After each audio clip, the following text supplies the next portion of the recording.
Kalau ngomongin umat Hindu di Indonesia, apa sih yang langsung terlintas di pikiran kalian? Pasti Bali kan? Tapi di Dusun Bongsowetan, Desa Pengalangan, Gresik, ada komunitas Hindu yang nggak biasa nih.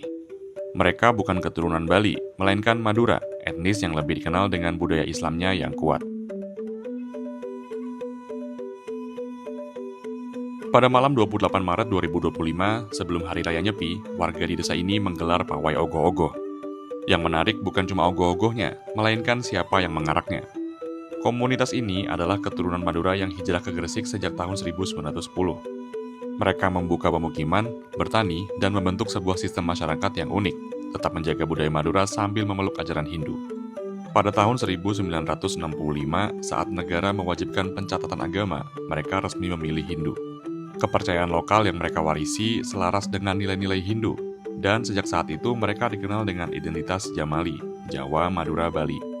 Jamali adalah jati diri, berpijak di tanah Jawa, berdarah Madura, dan berdoa dengan tata cara Hindu.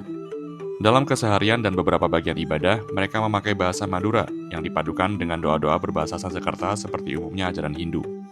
Busana mereka pun mencerminkan identitas Jamali mereka.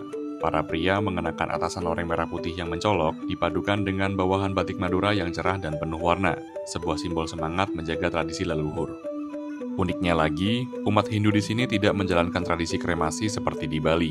Mereka memilih untuk menguburkan jenazah mengikuti kebiasaan yang telah diwariskan secara turun-temurun. Beberapa budayawan menyebut mereka bisa jadi mewarisi pengaruh era Majapahit, tapi belum ada bukti arkeologis yang pasti. Yang jelas, mereka hidup berdampingan dengan damai bersama warga Muslim di desa ini. Pawai ogoh-ogoh disambut hangat meski rutenya melewati rumah-rumah warga Muslim. Lokasi makam umat Hindu dan Muslim pun berada berdampingan, mencerminkan secara simbolis kerukunan antar umat beragama dalam kehidupan bermasyarakat mereka. Bahkan, saat pengarakan ogoh-ogoh bertepatan dengan sholat tarawih, musik mereka dimatikan sejenak ketika melintasi masjid, bukti penghormatan yang tumbuh dari kebersamaan sejak lama. Di Bongsowetan, Nyepi bukan sekedar ritual, ia jadi ruang untuk merenung sekaligus menegaskan bahwa identitas bisa lahir dari simbol sejarah yang tak biasa.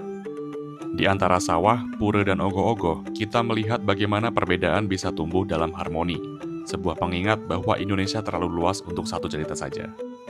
Jadi, gimana menurut kalian? Pernah dengar kisah komunitas Hindu Madura sebelumnya?